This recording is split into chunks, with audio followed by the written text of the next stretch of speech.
All right, so thank you for being here. My name is Rosemary Kendall. I'm the clinical advisor for Jobskin in Australia, and my colleague Veronica Eichmann, who's a clinical advisor in New Zealand, I assume she'll just be jumping on at some point, and she's been held up, and the managing director, Adam Ho, similarly. So if you do have any questions for either Adam or Veronica specifically, please go ahead and put them in the chat. If for some reason they don't join us, then I can relay those questions at a later time if I'm not able to answer them for you today. So as you're aware, we're looking at the factors to do with fit and anchorage for garments, which I do think this is kind of one of those things that therapists often feel that they come unglued with. Now here we go. We have a problem. Houston, we have a problem with the movement of the slides. Bear with me. I'm just going to stop sharing for a minute and just see if I can sort that out.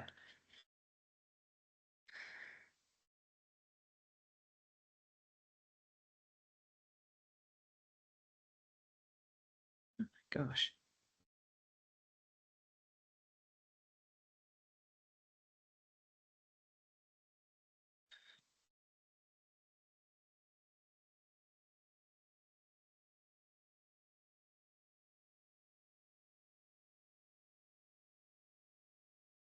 Okay.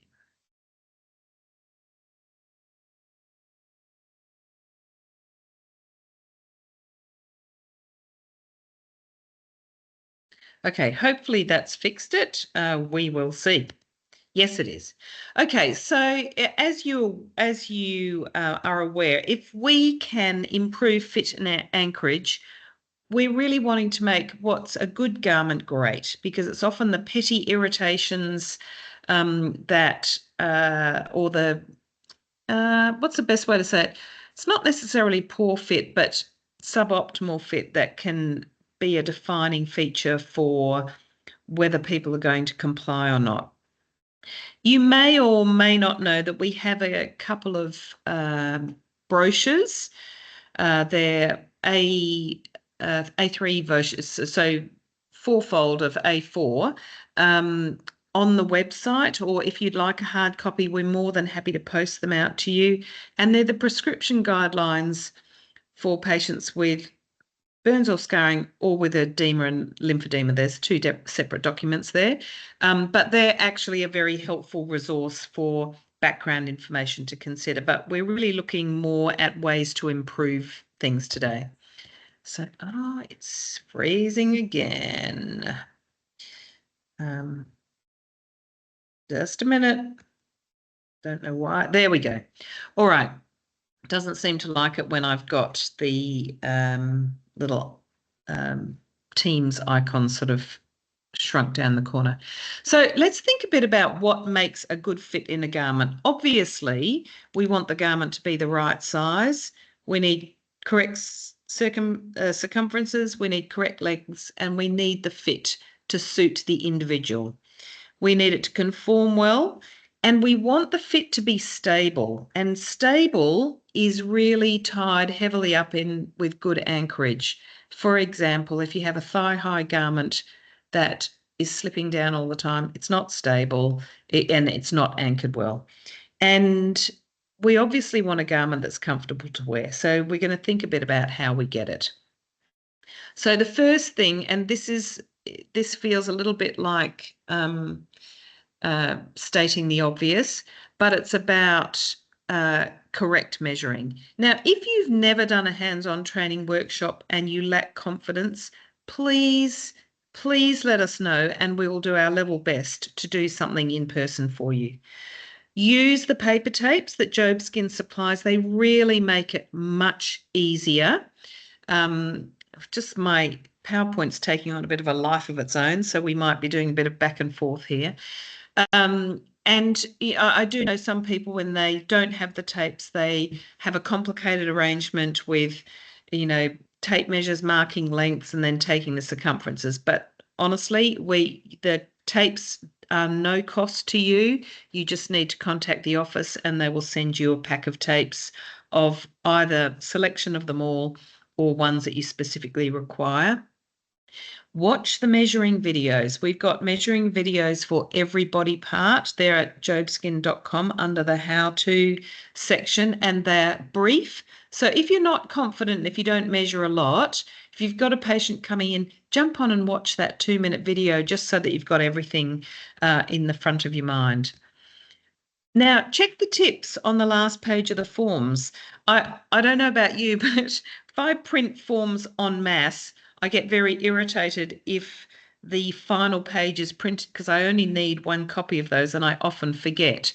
And so actually, I often forget that the last page is even there because I set the printer to exclude that. But there are some useful tips on the last page of each form that will help you tweak your measuring. Do a shared measure with Veronica or I if you're not sure, and we can do that either in person or via telehealth. We frequently will do telehealth measures where we can be the third person who's just providing you with guidance. Learn the landmarks. So where exactly is the wrist? I mean, obviously, we're all clinicians. We all know where the wrist is. But where do we mark for the wrist when we're measuring for a glove or for an arm sleeve? Where is the axilla for an arm sleeve? So at what height are we seeing the external side of the arm sleeve length in relation to the axilla? And, at what point what is the base of the neck? Do we mark it here or do we mark it here or do we mark it here? And you can also consider doing some advanced measuring skills training, which Veronica and I, again, will happily provide you with. Now, let's think a little bit about anchorage and stability specifically.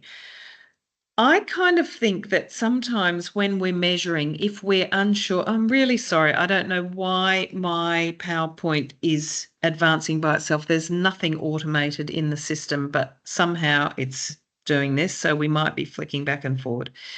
It's a little bit like, I don't know if any of you've watched much hockey or if you watch AFL, but sometimes you see a pass where you can see exactly what the player is intending, but they clearly haven't thought about the actions of other players. When you see that the ball is meant to go to one particular place, they haven't factored in that the other players are going to come in and intercept. And anchorage and stability is a little bit like that. Sometimes I think we're just a bit optimistic and we just go, oh, this would be a comfortable length, or this would be a good length, or if I measure to here, that will work, without actually thinking through what our decisions, how they can impact other factors. And in fact, Anne-Marie, who's our chief designer, used a beautiful phrase when I was talking to her this week, where she said that she was talking specifically about alterations, where she said, as she spoke about unintended consequences of making an adjustment to a garment. And that's so true, where you just think, oh, well, if I just tighten this bit here, that will provide me with greater pressure here. But then actually by tightening there, you might in fact affect the stability of the garment, so it's going to ride up all the time. So anyway, we will talk a little bit more specifically about that. Exactly as I've noted here, consider the garment as a whole. So when you are making some decisions, think about the fit all along. I don't know why my PowerPoint's doing this. So that you really think through how the garment's going to fit, how it's going to sit, and what's going to be comfortable. Probably the best example I can give you for this is that if you have somebody who needs an arm sleeve on one arm only as part of a vest, somebody may well say, oh, well, I don't want a sleeve on the other side. But if you've ever tried to wear something like something firm with an arm sleeve on one side, and not on the other, it will always pull to the side of the arm sleeve, and it's then very uncomfortable on the other side.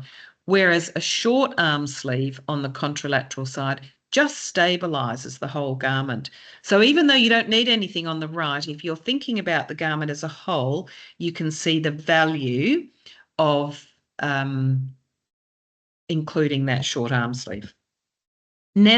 This is never end a garment at the widest point. This is probably the biggest takeaway. Now, I'm not sure if your view is being interrupted by that little icon. I'm just going to go. It won't let me advance the screen when that icon is up there. So apologies, I'm just going to have to go back and bring that up again.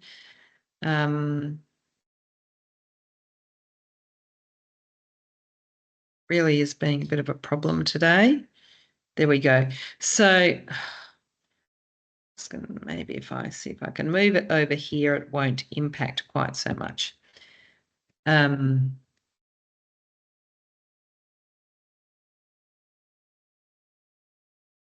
there we go. So never end a garment at the widest point. So classic one is in the lower leg. You can see the bulk of the calf muscle here. We have to go above that and get to this point here where the circumference is a little bit smaller than at the calf, and then the garment's going to be stable. Same is true torsos, arms. But also I've put this second arrow down here because sometimes when you have a garment that's just say for the foot or for the ankle, going all the way to the knee seems so excessive. And particularly when you're speaking to a patient is saying, I don't want it that high. But if you have a look here, admittedly, this is a mannequin, this is wider than down here. So that garment is going to slip down for sure. Consider also the length of the garment, because if it's too short, it rides up. This is true in finger lengths. It's true in the length of short sleeves. It's true in the length of like shorts, whether it's bike shorts or waist highs. If they're too short, they will ride up into the groin, down to the web spaces, up into the axilla. So that's you always, again, go past the widest point, but also provide a bit of additional length for the garment to move a bit with movement. Also, if garments ride up, they cut in. That's exactly the same as I've been describing with the finger lengths. If it's too short and they ride up into the web space, they cut in because they create this circumferential banding. Slipping down or riding up is a constant irritation, and it really is a factor, as I'm sure you all know, to compliance. So the anchorage is critical. The anchorage for vests, how long do you make a vest? Do you finish it at the waist? Do you finish it at the hips? Do you go to a bodysuit? Where do you finish a thigh high, or do you prescribe a thigh high?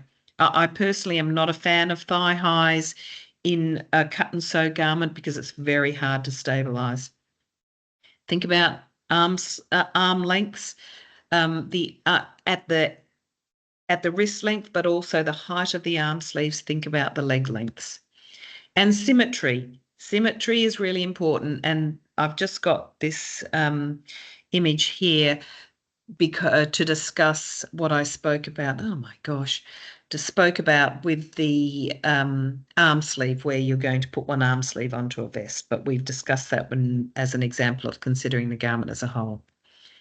So think about the fit points. Now, the axilla is often one of those very tricky ones. Like where exactly and how do you fit well? We will talk about that in a little while. Think about the groin height, exactly where you measure the length, and the neck. If you think about, in fact, I've used these images here as an example. You can see that there's garments on these two heads, and the length of the neck is quite different. So is it better to be higher or lower? We'll talk a bit about that too. Now, the complexities of torsos. So where is the waist? And certainly as a gross generalization, oh my gosh,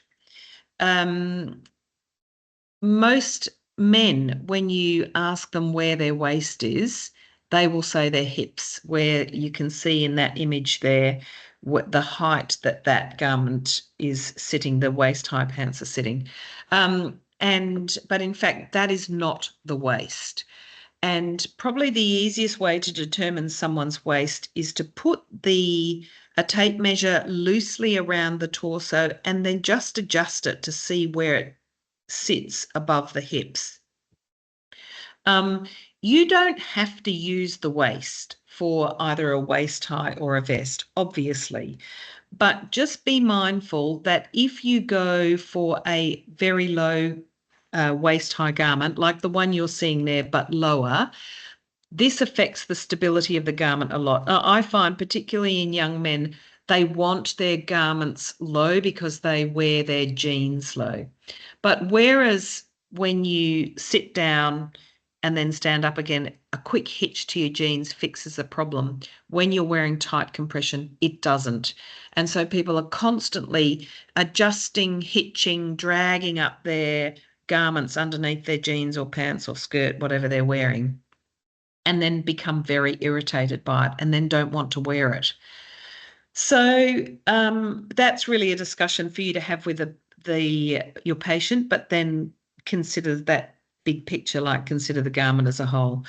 And where do you end a vest? Now, this gets very complicated with big tummies, like either apple-shaped women or men with that sort of bigger gut. And first up, what I would say is never end it across the gut because it's never going to stay there. It will ride up or it will pull down, depending on whether it's a vest or pants. You really do need to go to the narrower point. So for a large gut, you can either go high, and you can see on the right the image of the Adonis vest. That's designed for someone who needs compression, say, across the décolletage or over the shoulders.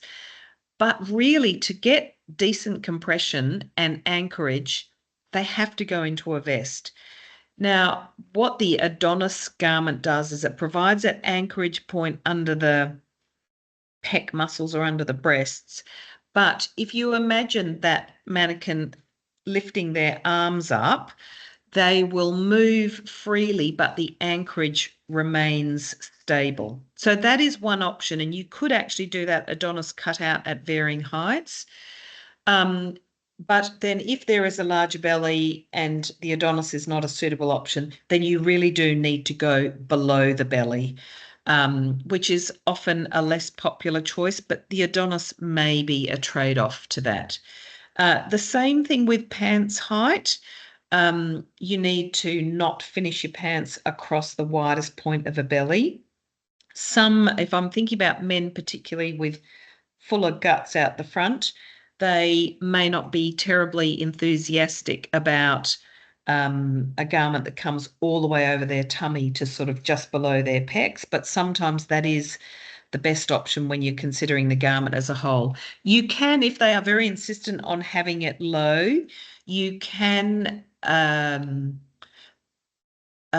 have it low at the front, but if you do low at the front, you must not do low at the back. And the designers will sculpt the garment so it sits under the belly at the front, but then sits higher at the back. And Anne-Marie has designed a little add-on form, which you can request from us if you are measuring in that position.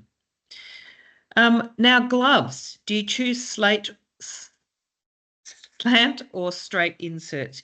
You may or may not know the difference, but a slant insert will angle down towards the dorsum of the glove. And if you don't know much about this, rather than take up a whole lot of time in this particular webinar, we have got a separate webinar about the fit of gloves, and it's worth going onto YouTube and having a look at that because we explain exactly the difference in how they're constructed and why you would choose that.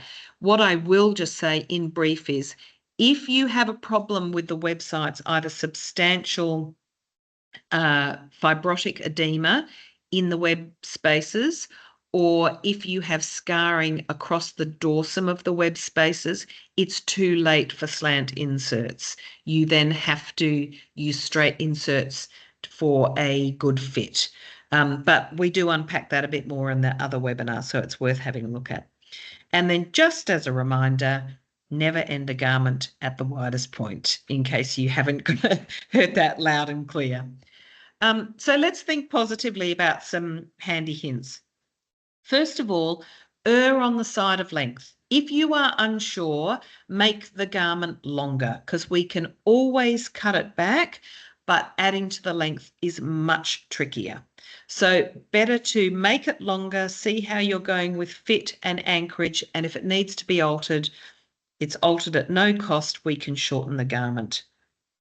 A really handy thing is, oh my gosh, sorry, is to use 5 centimetre elastic.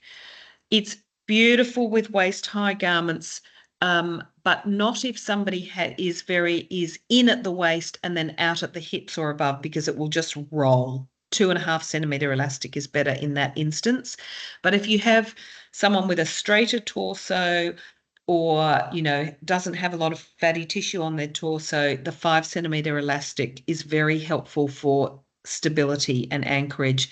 And I use 5 centimetre elastic quite often on knee-high garments where they have a bit more of that champagne shape, or they don't really come in above the calf.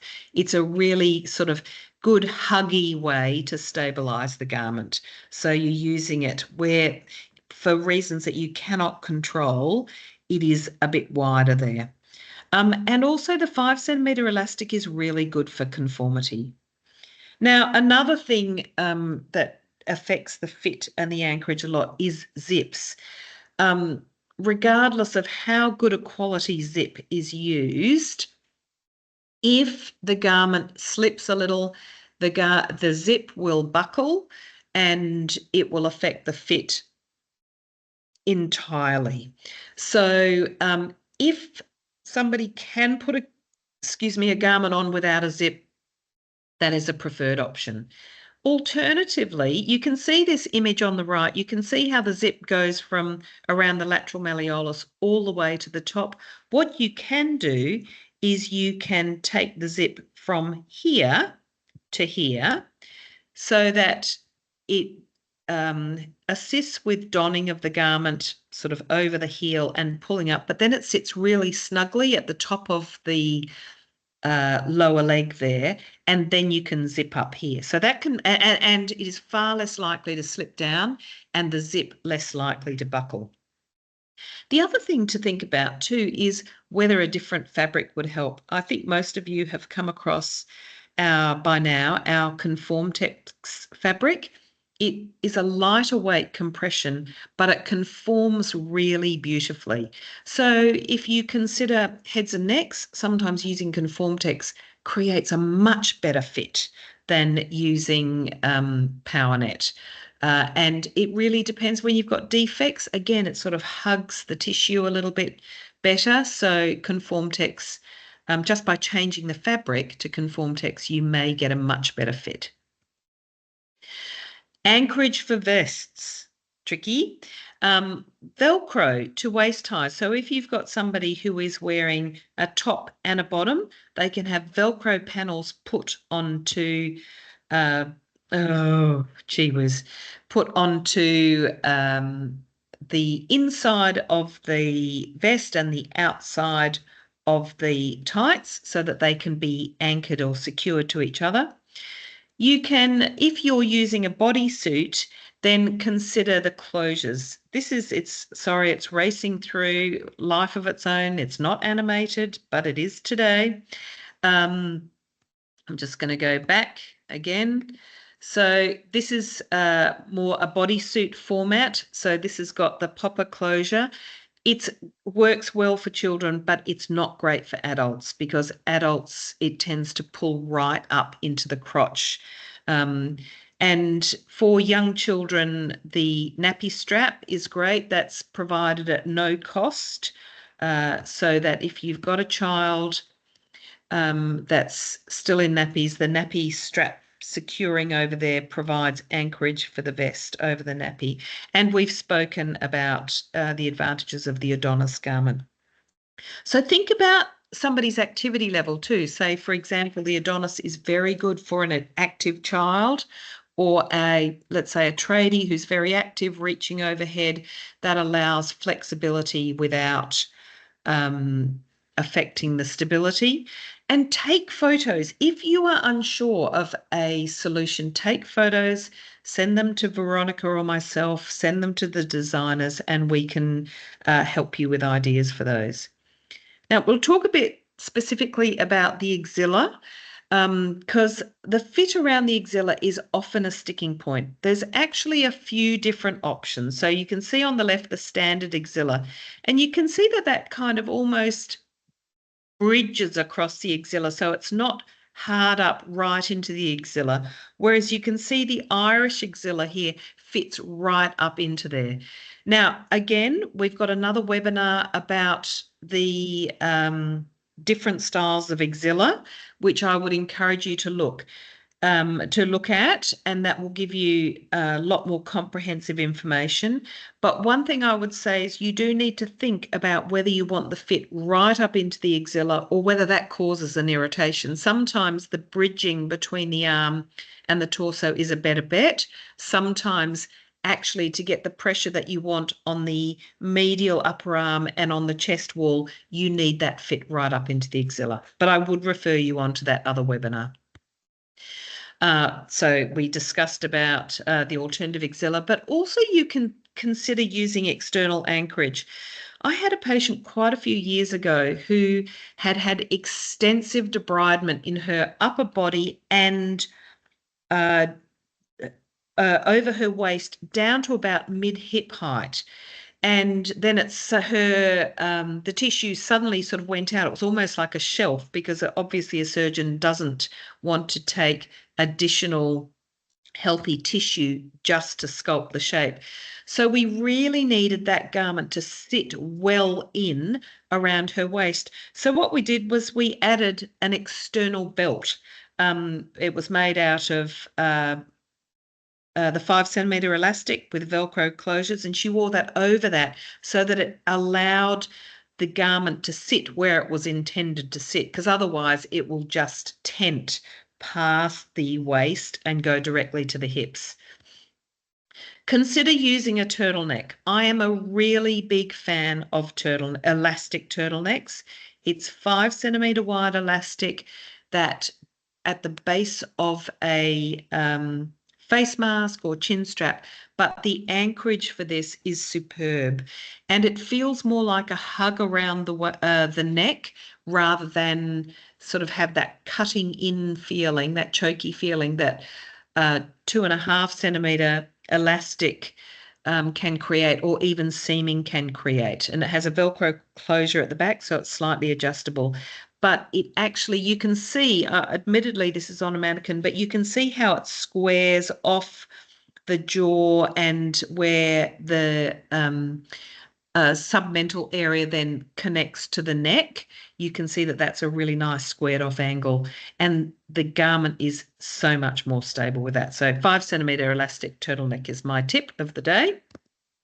Consult your patient. I mean, I know we all do this. We ask for our patient's preference and what's fit, but honestly, some of the time we neglect to say, is there something that irritates you? Like for me, I really like 3/4 length arm sleeves rather than full length. I'm sure that's part of our whole bare below the, elbows being in our DNA. And if I had a choice, I would say to someone who's measuring, oh, can I end the arm sleeve there? Whereas if it's something that is not someone's preference, it's going to be an irritation. So just check, is there something that you feel strongly about?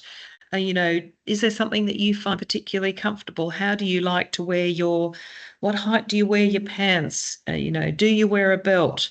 And actually, just one other thing with vests, about where to end a vest. If you if you have someone who's fairly straight up and down and you can just see that the vest is going to ride up, if you take the vest length below the height of someone's pants or jeans, you can use their belt or just their waistband to actually anchor the vest in their clothing to help anchor the vest, just while I think of it. Use the design team because honestly, the design team, they are incredible with their problem solving. So if you've got someone you say, I just don't know how to finish this garment, what height, send photos. Similarly, use Veronica and I, we've been around the traps for a long time and we've measured a lot. And then also don't overthink it. Take a chance, just consider what you're choosing, but then take a chance. And if it doesn't work, we will adjust the garment, or if need be, we'll replace the garment. So please don't get too stressed about it.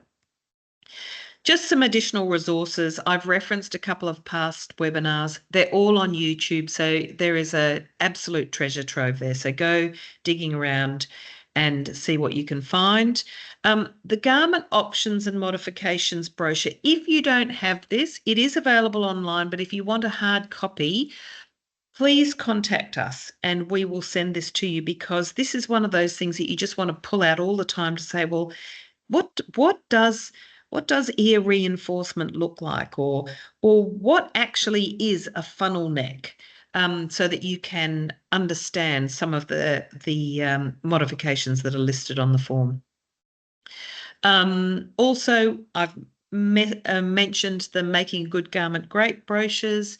There's also two other resources that might be helpful. Size Matters, which is tips for measuring challenging body shapes, particularly larger bodies.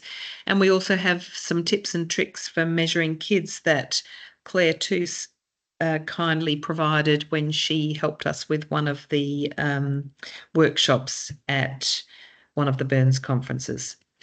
So now, do you have any questions? I'm going to stop sharing because I can't really access the chat without this, but if you have any questions, please just drop them in the chat now and I will see if I can access them. My layout has changed. The other thing to drop into the chat is if you require a certificate for your attendance today, if you can pop your email address in the chat, then I can look at getting those out to you. That's Veronica. Veronica's here. Thank you, Veronica. Okay. Have we got any questions?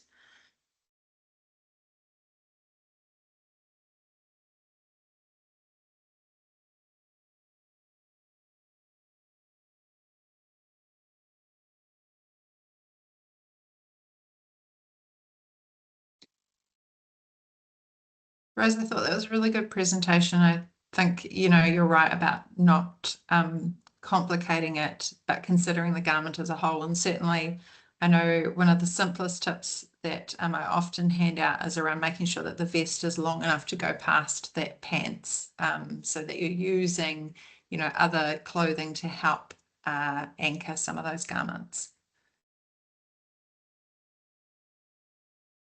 Beautiful.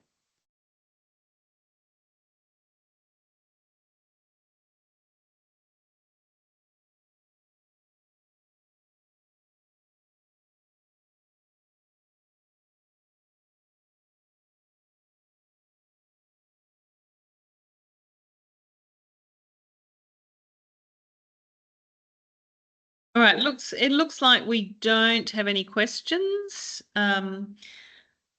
Lots of people saying that was helpful information, so I'm really pleased to hear that. We really do aim to try and make your job easier and more streamlined.